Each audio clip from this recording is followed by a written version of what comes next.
Okay, welcome back. We talked about IR, we talked about nation state system. ठीक है, nation क्या है, state क्या है, नेशन स्टेट सिस्टम दोनों मिलके जब बनाते हैं तो वो क्या है. ठीक है, टुडे हमारा टॉपिक है topic number 3 and our last topic of our first chapter, that is nation evolution of international society. ठीक है. अच्छा, इससे पहले आई टेल यू कि this topic is very biased topic. ठीक है, in this topic the superiority of the system is pitch it is said कि पहले तो तुम लोग ऐसे ही जिंगल अलाहू करते हुए रह रहे थे. ठीक है, we gave you the law, we told you about the norms and regulations etcetera. ठीक है, हमने तुम लोगों को जीने का सलीका सिखाया. और ये बात किसने कही है? ये बात कही है गोरों ने, माई बाप ने. ठीक है.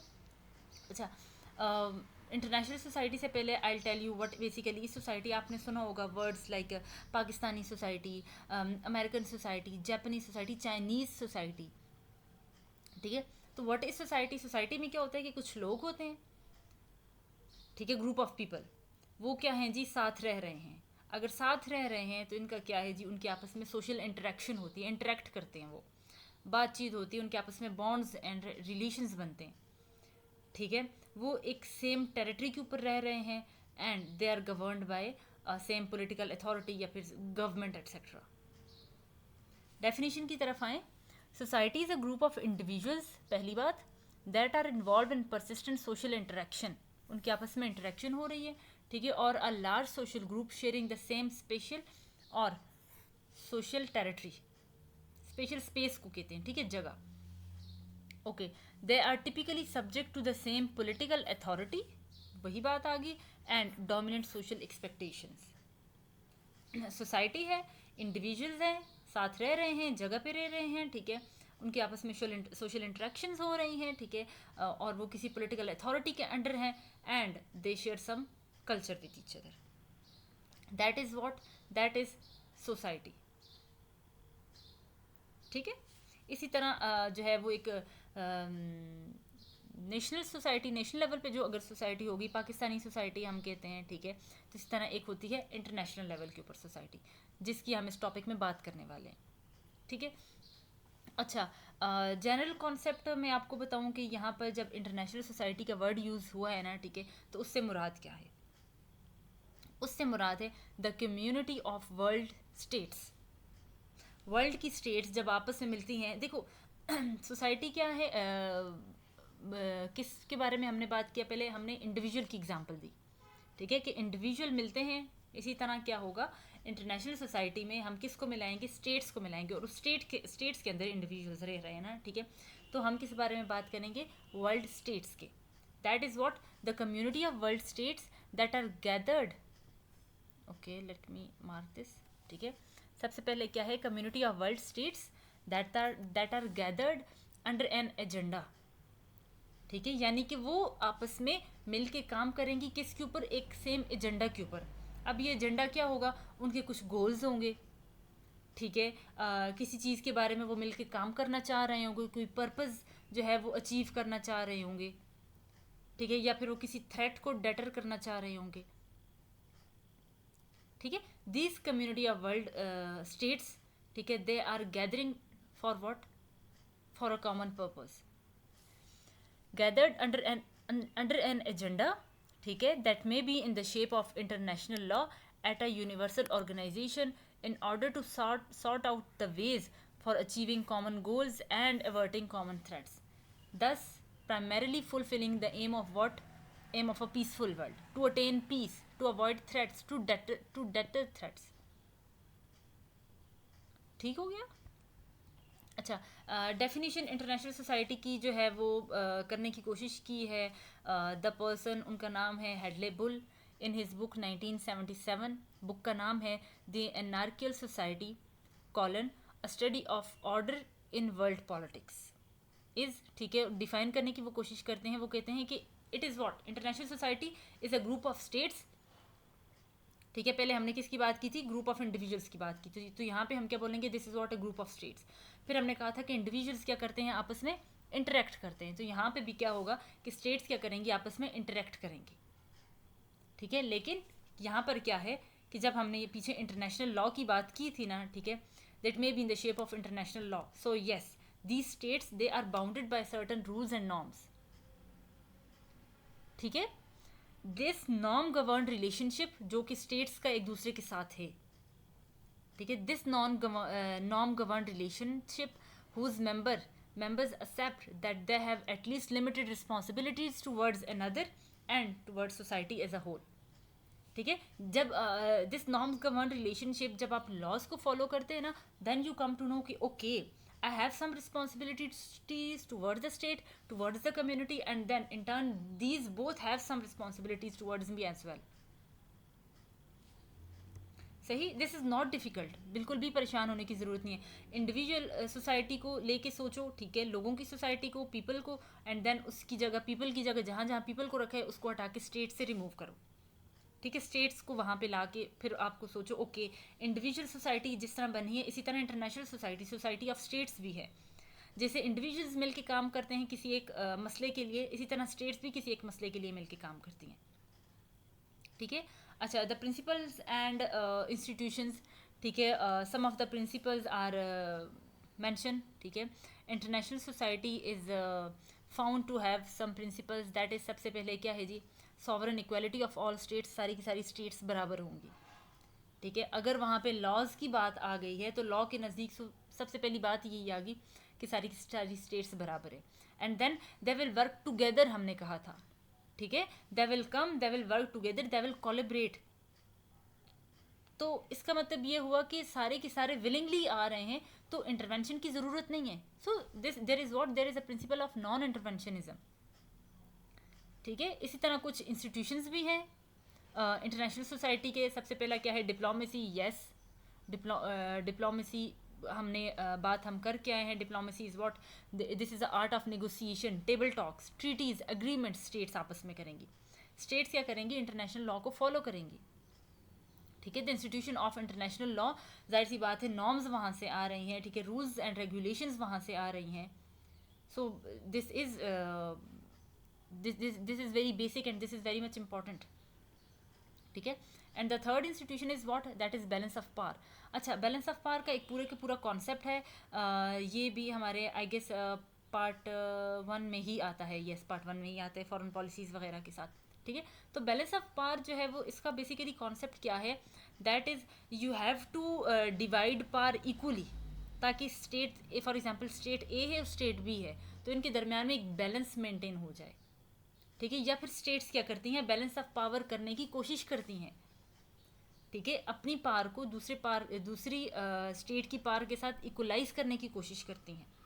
इक्वलाइज वो कैसे करते हैं, या तो अपनी पावर इंडिविजुअली इंक्रीज करेंगी, या फिर वो अलायंस की तरफ जाएंगी, या फिर वो किसी को बोलेंगी अच्छा जी ठीक है यार, अभी तो मुझे मसला नहीं है, लेकिन अगर मेरा उसके साथ मसला कोई फड्डा हो जाता है तो प्लीज़ तुम मेरी हेल्प के लिए आना, क्योंकि वो ज़्यादा ताकतवर है.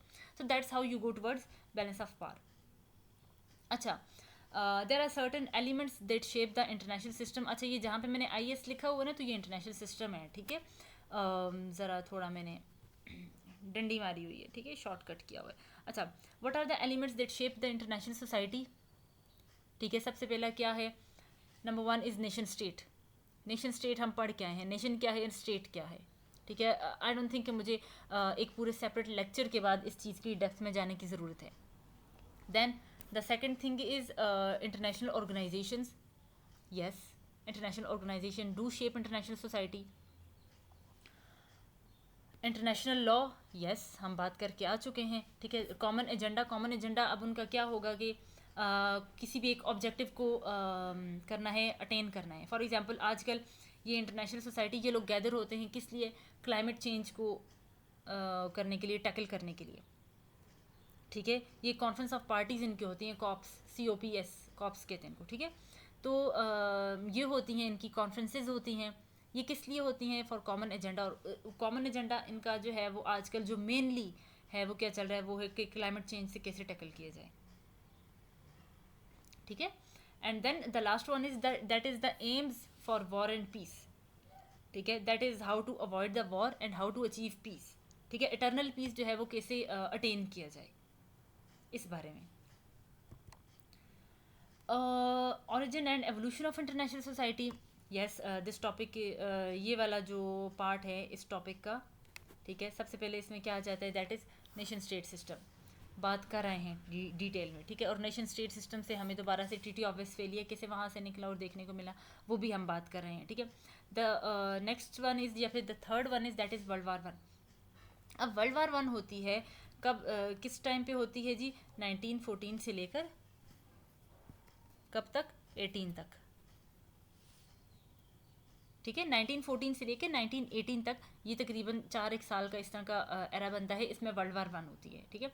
एक साइड पे कुछ चंक ऑफ स्टेट्स होते हैं, दूसरी साइड पे कुछ चंक ऑफ स्टेट्स होते हैं, ठीक है। This helps in the evolution of international society, कि हाँ भाई स्टेट्स, ओके स्टेट्स ऐसे ऐसे एवॉल्व करती हैं, that's how states will work, that's how state will come together for common agenda, ठीक है। दैट्स कॉमन एजेंडा उस टाइम पे क्या था, टू अटेन द पीस, ठीक है। और जर्मनी को और ऑटोमन एम्पायर को, ऑस्ट्रो हंगेरियन एम्पायर को, ठीक है, तो इनको जो है वो अपने जो उनके एम्स थे, ठीक है, उनको फुलफिल करने से कैसे हमने डेटर करना है, ठीक है, और हमने कैसे अपने जो एजेंडाज हैं, जो गोल्स हैं, उनको फुलफिल करना है।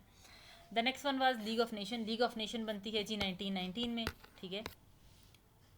तो दैट ऑल्सो हेल्प्ड, कैसे कि league of nation was the very first of its kind, कि कोई एक इंटरनेशनल लेवल के ऊपर इस तरह स्टेट्स ने मिलके एक ऑर्गेनाइजेशन बनाई, ठीक है। और उसके तहत उन्होंने ये कहा कि okay this organization will guide us, this organization will tell us, this organization will solve our problems in case of any conflict.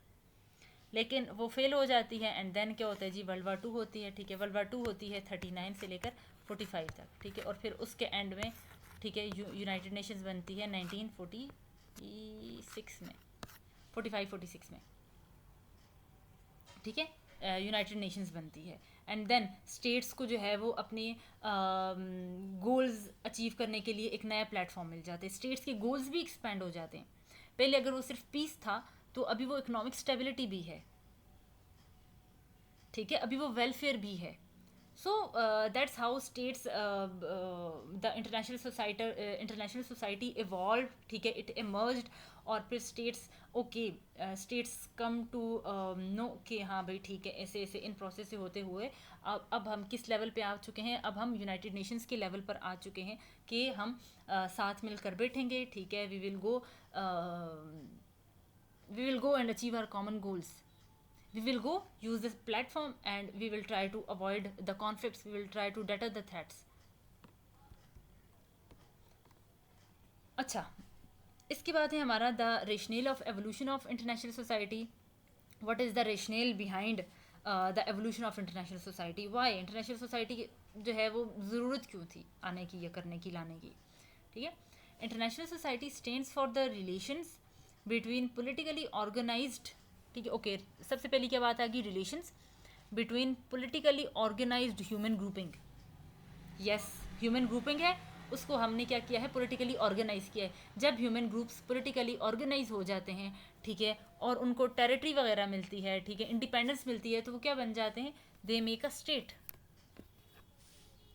यानी कि यहाँ पर ये किसकी बात हो रही है, स्टेट की बात हो रही है। In international relations such communities are referred as states, बात करके आए हैं। In Bull's view states form an international society, किस लिए, in order to keep restraint on the use of force, ताकि जैसे वर्ल्ड वार वन में, वर्ल्ड वार टू में, उससे पहले जब इंटरनेशनल लॉ और इंटरनेशनल सिस्टम इतना डेवलप नहीं था, ठीक है, और there was an irregular infinite use of force, ठीक है, तो उस यूज़ ऑफ फोर्स को क्या करने के लिए, रेगुलेट करने के लिए, इसके ऊपर चेक एंड बैलेंस रखने के लिए इंटरनेशनल सोसाइटी बनी। नंबर 2, इट किस लिए बनी, to preserve the sanctity of agreements, ठीक है। सैंटिटी कहते हैं, सैंटिटी ऑफ एग्रीमेंट्स को कहते हैं पैक्टा सर्ट सर्वेंडा, ठीक है, ये वर्ड है, और इसका मतलब है that the pacts should be served with in good faith, ठीक है, जो वादे या मुआहदे किए गए हैं उनको उसी तरह से प्रिजर्व रखा जाए और उनको उसी तरह से उसके ऊपर अमल किया जाए, इसलिए इंटरनेशनल सोसाइटी बनी। एंड थर्ड किस लिए बनी, provide for the property rights of the states, ठीक है। And these 3 elements they are very much important. ये चीज़ क्या है, दैट इज़ इंटरनेशनल सोसाइटी, ठीक है। अच्छा, the next thing is English school and international society. International society is often associated with English school, ठीक है, कैसे, English School of Thought in International Relations, which highlight the importance of international history, ideas, structure, institutions, and values in shaping the global politics. International society is a term that is used into the study of international relations largely by the group of scholars working in United Kingdom in 1950s and 60s, often referred to as the English School of International Relations. International society की बात हो रही थी, वो बीच में अपने English school को ले आए, इंग्लिश का वर्ड साथ में ले आए, ठीक है। और आपको पता होना चाहिए कि इंग्लिश जो है वो जिस तरह पॉलिश पोलैंड वालों के लिए यूज़ होता है, ठीक है, डच यूज़ होता है वर्ड, ठीक है, इसी तरह इंग्लिश जो है वो ब्रिटेन और गोरों के लिए यूज़ होता है।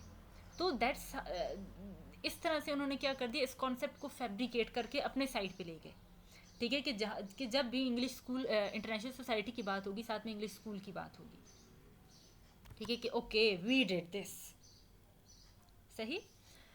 The next thing is there are some internal divisions within the English school of thought, ठीक है। There are two major branches, ठीक है, आई वुड से एक हैं जी प्लूरलिस्ट, एक है सॉलिडारिटिस्ट, ठीक है। प्लूरलिस्ट क्या कहते हैं जी, अच्छा सॉलिडारिटिस्ट एज द नेम इंडिकेट्स, ठीक है, वो क्या कहते हैं जी, प्लूरलिस्ट का क्या होगा,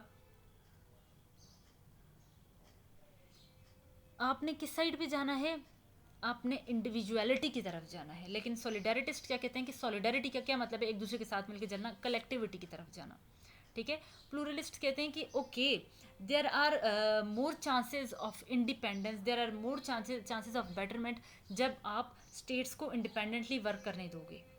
लेकिन जब आप बॉर्डर्स ओपन करोगे, ठीक है, जब आप जो है वो स्टेट्स को उनकी मर्जी के मुताबिक जो है वो सारे के सारे फंक्शंस परफॉर्म करने दोगे। लेकिन सॉलिडारिटिस्ट क्या कहते हैं कि नहीं, we are talking about society, ठीक है। So the society of the states they develop more, ठीक है, जब आप क्या करते हैं when you go for collectivity, ठीक है, when you go for solidarity, जब आप साथ में मिल के काम करते हैं तो देर आर मोर चांसेस, ठीक है, कि you go and you promote human rights, ठीक है, there are more chances you go for emancipation, emancipation is freedom, okay. So international society is used instead of international system, ठीक है, word this is used instead of international system. Why? As it focuses on the shared norms and values of the states and how they regulate international relations. अच्छा, ये चीज़ भी अब आपको वैसे तो यहाँ पर मैंने लिखी है, लेकिन आपको जब तक अगला चैप्टर समझ नहीं आएगा तब तक आपको ये चीज़ समझ नहीं आएगी, ठीक है। सो आई वुड रेकमेंड कि जैसे जैसे मैं आपको ये चीज़ें बताती हूँ, जहाँ जहाँ पे मैं आपको ये चीज़ बताती हूँ, कि ये चीज़ आपको तब समझ आएगी जब हम नेक्स्ट चैप्टर भी पढ़ लेंगे, क्योंकि थीरीज का टच है ना। तो अब यहाँ पे मैं एक लाइन में तो आपको पूरी रियलिज्म या आइडियलिज्म या लिबरलिज्म की थीरी नहीं समझा सकती, और अगर मैं यहाँ पे करने बैठी तो आपको समझ भी नहीं आएगी, ठीक है। तो परेशान होने की ज़रूरत नहीं है। जब हम नेक्स्ट चैप्टर पढ़ें तो अपने पास आप प्लीज़ जो है वो साइड पे ये चीज़ अपने पास लिख के छोड़ दें अपने नोट्स के ऊपर, वन लाइनर्स के ऊपर, कि मैंने फ़लाँ चीज़ पढ़ के वापस आके मैंने इसको देखना है, ठीक है। जब आप उसको पढ़ के आगे आइडियलिज्म और लिबरलिज्म को पढ़ के आएंगे, फिर आपको वापस आके पता चलेगा यहाँ पे आके जो चीज़ लिंक हो रही है, जो चीज़ यहाँ पर एक लाइन में समझाने की कोशिश की गई है, वो मैं आपको अभी अगर यहाँ पे लग जाऊँ तो मैं आपको 1.5 घंटे में भी नहीं समझा पाऊँगी। लेकिन जब आपको वो लेक्चर समझ आ जाएगा, उसके बाद जब आप वापस आएंगे तो you will come to know okay this is what it mean, ठीक है। Okay, the stages of evolution of international society, international society कैसे इवॉल्व हुई है। सबसे पहला स्टेज जो इसमें आ जाता है दैट इज़ इंटरनेशनल वर्ल्ड, ठीक है। इंटरनेशनल वर्ल्ड का स्टेज है सॉरी एंशियंट वर्ल्ड का, सॉरी एंशियंट वर्ल्ड का स्टेज है, ठीक है। उस टाइम पे क्या है, ना ज़्यादा रूल्स एंड रेगुलेशंस डेवलप हुए हुए हैं, ठीक है। आपको उस टाइम पे कौन कौन सी ग्रीक एम्पायर्स देखने को मिल रही हैं, ठीक है, आपको रोमन एम्पायर वगैरह देखने को मिल रही है, ठीक है। तो रोमन एम्पायर में थोड़ा थोड़ा इंटरनेशनल लॉ जो है वो डेवलप हो रहा है, ठीक है। लेकिन आपको कुछ कुछ ट्रीटीज़ और कुछ कुछ एग्रीमेंट्स, कुछ कुछ पैक्ट्स वगैरह जो है वो देखने को मिल रहे हैं, वॉर्स एंड पीस देखने को मिलती हैं, ठीक है। अच्छा, सेकेंड स्टेज आपका आता है that is Christian and Islamic order, ठीक है। जब क्रिश्चियन एम्पायर, ठीक है, और इस्लामिक एम्पायर, आपको मंगोलियन एम्पायर वगैरह जो है वो उस साइड पे जो रोमन एम्पायर्स चल रही थी, ठीक है, वो सारी की सारी आपको देखने को मिलती हैं। थर्ड स्टेज आपका आता है that is the emergence of modern international society, ठीक है। मॉडर्न इंटरनेशनल सोसाइटी कहाँ से मर्ज होती हुई नज़र आती है?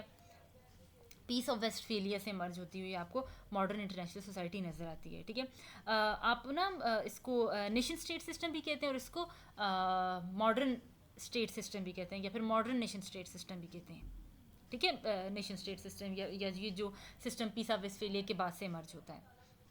Okay, the fourth stage is the globalization of international society, ठीक है।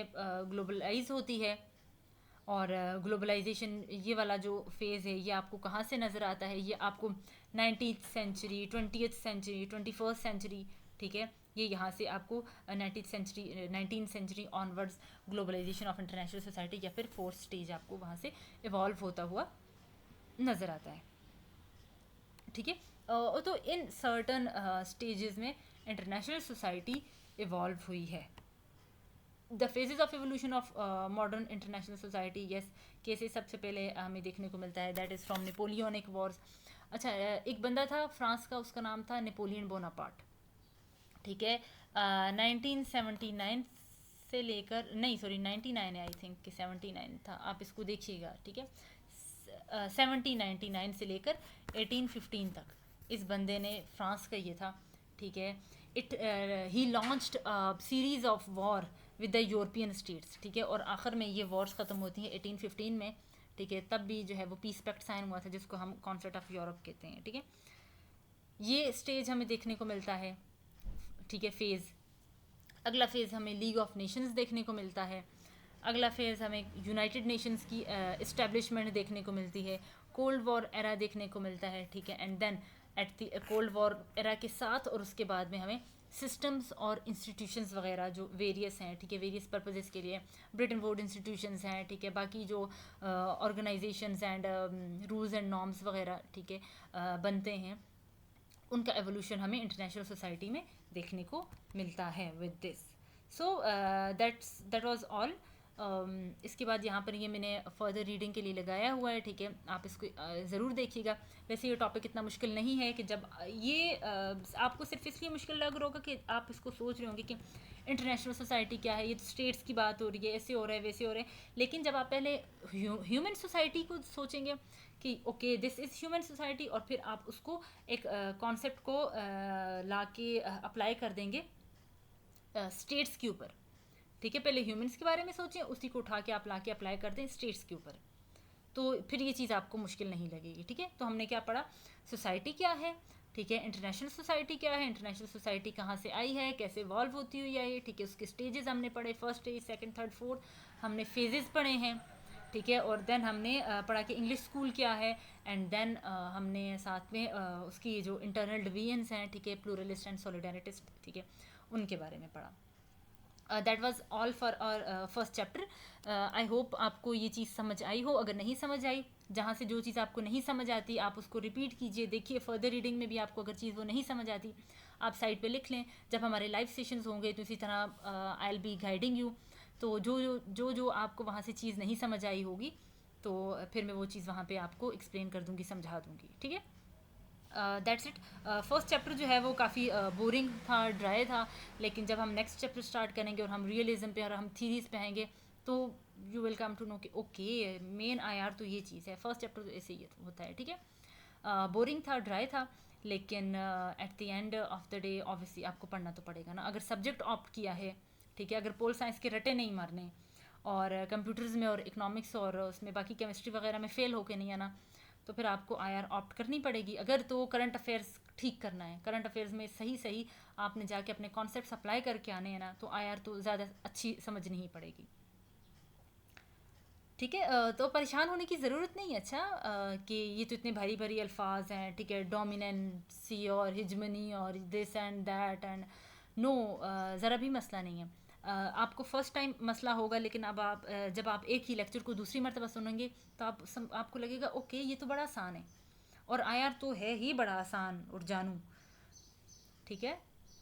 So that's it. और फर्स्ट जो था चैप्टर था हमारा पार्ट 1 का, ठीक है, वो ख़त्म होता है। That was introduction and scope to international relations, scope of international relations. So that's it. I will see you in our next class, ठीक है, जो कि हमारा चैप्टर नंबर 2 होने वाला है। तो इंशाल्लाह वहाँ पर मैं आपसे मिलूँगी। और परेशान होने की ज़रूरत नहीं है, ठीक है। बस यही है कि आपने पढ़ना खुद है, ठीक है, सारे का सारा काम खुद करना है। और that's the key, consistency is the key. Okay.